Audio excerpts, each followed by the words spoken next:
Hi everyone, this is our last lesson in our three-part volume series. This is actually going to be lesson 710. It's about the volume of solids, and we're going to use what we call the washer method.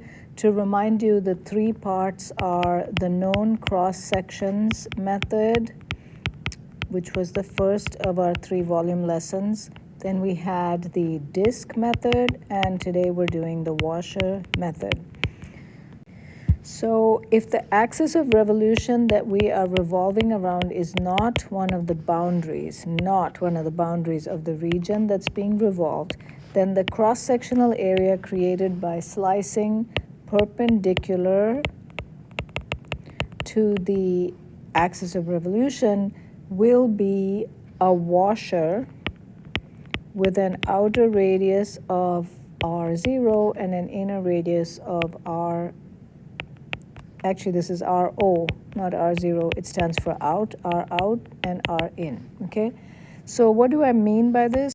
What I mean is that if you think of a region being revolved around an axis of revolution, you might have a region that looks like something like this. And so the region is trapped between these two graphs, this little sliver. And if I revolve it around this line, around y is equal to y is equal to 0, the x-axis, if this is my axis of revolution, then I would have something. You have to kind of imagine this sliver coming out at you and then going back into the page. And what would happen is we would have a solid that we would be building, which would have a hole inside of it. So we would have a solid part, and that would be made by all of this stuff that's rotating around that axis of revolution. And so I would have all of this part would be solid. So I'm just trying to shade this in a realistic way. All that would be solid, and then this whole yellow thing is doing that. So every part of it is coming out of the page and around. So you are making up a solid that looks, something like that. Then the very last piece of the revolution, we could show that with this just one circle on the end, because here the two graphs that are making up the yellow region come together, right? So hopefully you can kind of see that what we're creating is a solid with a hole inside of it. And so any one of these cross sections will have a big hole in the middle. And so if I think of one of these, the way we're seeing it in the picture there, it looks like that. But if you just lay it flat, it's a washer. In other words, it's a circle with another circle inside. And this part here is the solid part, this between the two circles. And this looks like a washer, which is that thing that you put under a nut when you screw it in. And the radii that we're talking about, the R out and R in, the R out is from the center to the outer circle, and the R in is from the center to the inner circle. So that is going to be our washer. And if you think about the area of this washer, it's simply going to be pi R out squared minus pi R in squared. Pi R in squared would be the area of the hole. Pi R out squared would be the area of the whole circle as if there were no hole. So then the red area is pi R out squared minus pi R in squared. And this is what we're going to be using in our volume integrals. And so we're going to end up with a volume integral, which looks like the integral from a to b, and then a is going to be pi. This is our a of x dx, right? We're again going to integrate all these washers up, and each of them has a volume of pi r out squared minus r in squared dx. We're usually going to pull that pi out and go from a to b, r out squared minus r in squared dx. So this is our basic formula that we're going to be using. When the axis of revolution is horizontal, like I showed you here, this yellow, I'm colorblind. This blue line is y is equal to 0. It's a horizontal axis of revolution. Then the washers are going to be stacked side to side, just like in the picture up there. and the variable integration is integration is dx. The upper and lower limits are x values. The outer and inner radii are equations which only have x's in them. It's going to be an equation where the variable is x. And the volume of the solid of revolution is given by what I wrote up here, right? Except we can just make sure we understand that this R out and R in are going to be functions of x. R out squared minus R in squared, those are both going to be functions of x dx. Okay, so let's take our first example. So our first example here is the region bounded by the graphs of y is equal to x and y is equal to x squared is revolved about the x-axis. So that is basically the picture I had drawn for you up top. So we have y is equal to x and y is equal to x squared. So y is equal to x. Actually, let me draw this a little bit better. Y is equal to x is a line like that, and y is equal to x squared is the parabola like this. We know they're going to intersect when x equals x squared, so that means x, I can put that onto one side and realize that my two intersection points are x equals 0 and x equals 1, right? Which is here, x equals 0, and here, x equals 1. So that is my region. Always figure out the region first. And now we're revolving this around the x-axis like I had drawn above, but I'll redraw it here. So when you're drawing these solids, what I would do is reflect the region in the x-axis, or the axis of revolution. In this case, it is the x-axis. So we're going to reflect it here. When you reflect, be careful. It should look like it's going across a mirror. So you're going to make a mirror image of that region. And then just to draw these solids, what we do is we draw circles at any x value. So go to any x value, and then realize that your R out is going to be from there until the outer graph, the further away graph, that's going to be R out. And R in is going to be the distance between the axis of revolution and the closer graph. That's going to be R in. Then to draw the actually solid, if you want to picture it, you just draw circles that first have a radius R out. So they're going to touch that outer graph on both ends, and then have another circle which has a radius of R in, and that's going to touch your inner graph. And then you can just color the solid part of that washer, some color like this, and you kind of have a sideways washer there. Recognize that the thickness of the washer, this thickness right here, that's dx. Okay, so yeah, and that's really what we're doing here. We're just writing first the radius equation. So the radius, outer radius, is going to be this distance, right? The red line from the axis of revolution all the way to the further away graph. And for this situation, for this particular problem, this further away graph has an equation y is equal to x. So R out is simply x, the y value on that graph, minus the y value on the axis of revolution, so it's just x.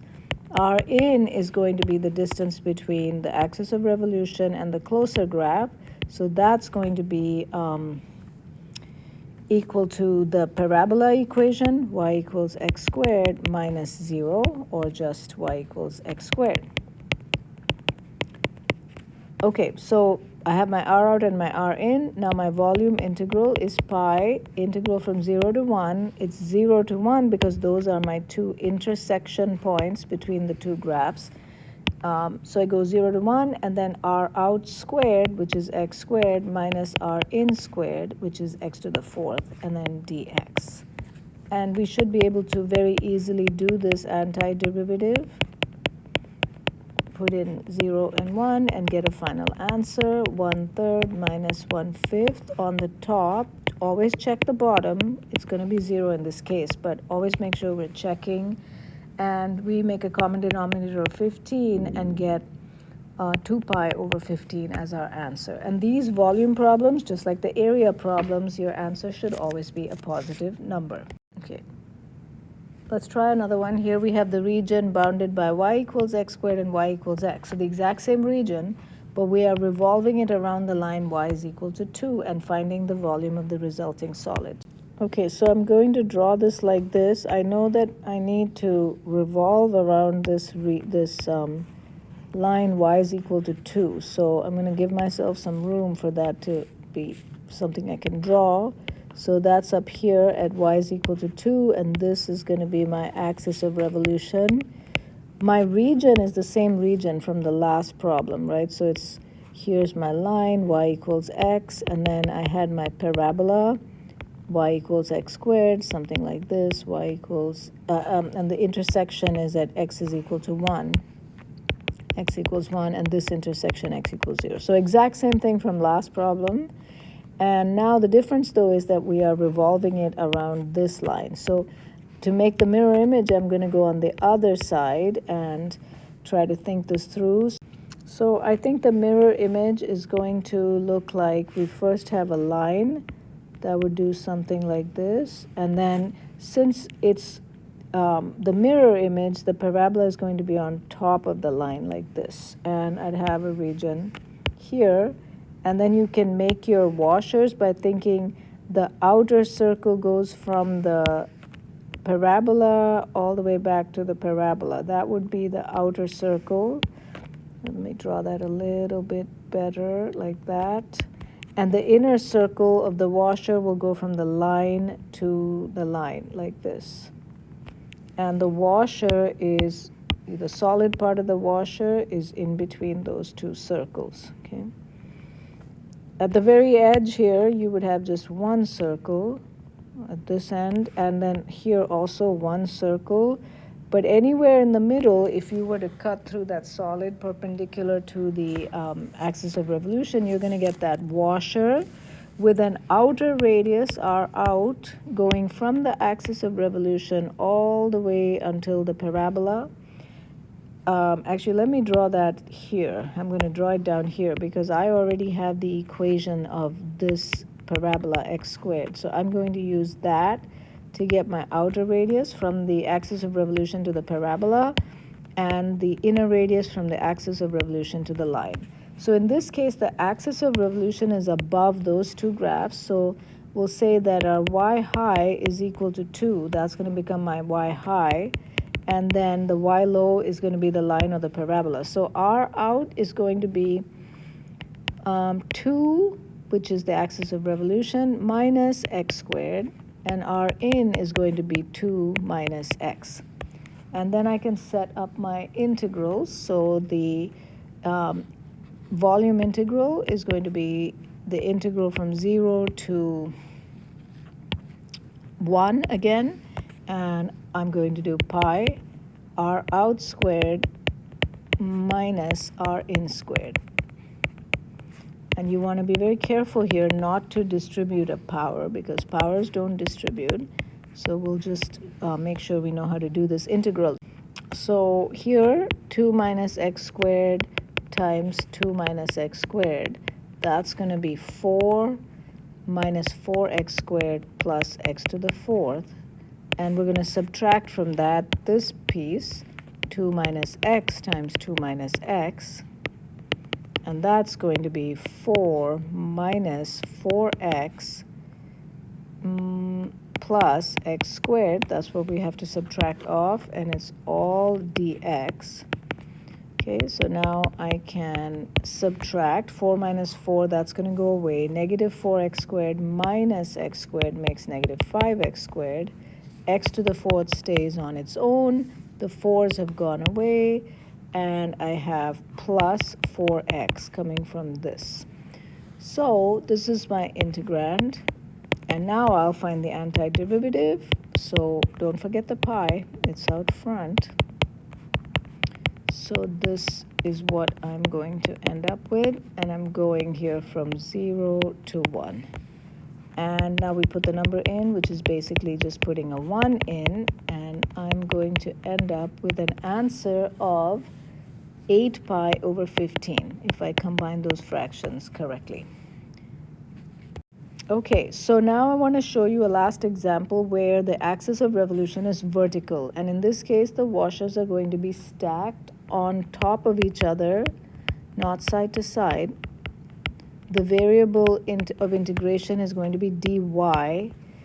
The limits on the integral are going to be y values. And the outer and inner radii are all going to be equations with just y's in them. The volume integral is going to be the integral pi a to b, or we can say c to d. Sometimes we say that to emphasize that it's y values. And then a of y dy, which is going to boil down to pi. Oh, I'm sorry, I shouldn't have a pi if I'm saying a of y. The a is pi r out squared, r out of y squared minus r in of y squared dy. Okay, so this is my volume integral. So let's take a specific example. So we'll take that same region that we have already talked about in the last two examples, and we're going to spin it around a vertical line x equals -1. So let me see if I can draw this for you. Same region, which is right here. So just drawing that region again. Here's my region, my little sliver between, I'll just use yellow because we used yellow before. And now my axis of revolution is over here at -1. So here is my axis of revolution, this blue line. So when I spin this around that axis, if I'm trying to make a mirror image, then you have to realize that you're going to come all the way to here to like -2, and then from there, your line's going to go outward like this. It's not going to be perfect, but something like that, right? Actually, it'll be more like that, yeah. And then the sliver will be like this. Actually, it's just a thinner sliver the way I drew it, but there it is. That's what we're going to have. And then it's going to be like a big, kind of like a salad bowl. So the top is, the place where the two curves come together. You just have one circle like this. And then the other places, you would have two circles. So starting at the axis of revolution, the outer radius will go all the way to the outer graph. The inner radius will just go to the inner graph. And then you draw two circles. One is all the way from outer graph to outer graph. And the other one is from the line to the line.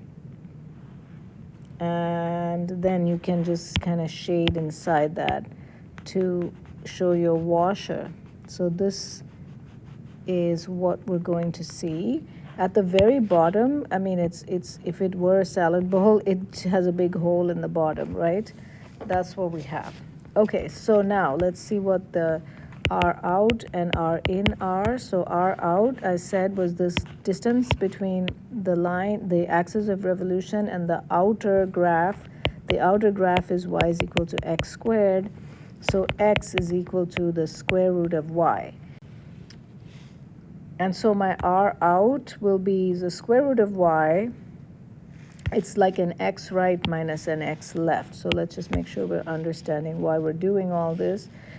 It is an x right minus an x left. Here's my x right, this x value here, and that's what is the square root of y. And then the x left is on this axis of revolution, and all up and down that, my x value is -1. So R out is going to be rad y minus -1, which becomes rad y plus 1. R in is going to be y because for R in, I'm going from the line to the axis of revolution. So that line is y equals x, or x equals y. So then I get y minus -1, which is y plus 1. So I have my R out and my R in. And now I just have to do my volume integral, and I will integrate dy. So it's integral dy. I'm going to go from the bottom of this salad bowl, right, which is right here at y equals 0, all the way to the top of the salad bowl, which is up there at y equals 1. So by the way, we knew that the two graphs intersect at x squared equals x, and we figured out that that's the same as saying they intersect at x equals 0 and x equals 1. We now need to make sure that we find the y values as well. So that's going to be y equals 0 and y equals 1 in this particular case, the points of intersection. That means on this graph, I'm talking about this place, that's 0, 0, and this place, that is 1, 1. So we have to know these y values because that's what has to go on the integral. So we're going to go from 0 to 1. The pi can come out, and then r out squared minus r in squared. Remember not to do r out minus r in the quantity squared because that's wrong. Okay, we'll simplify the integrand into y plus 1 plus 2 rad y minus y squared plus 2y plus 1. That's making sure we FOIL those out. We'll go on simplifying as much as we can. So we're going to we got to make sure we distribute this negative sign carefully.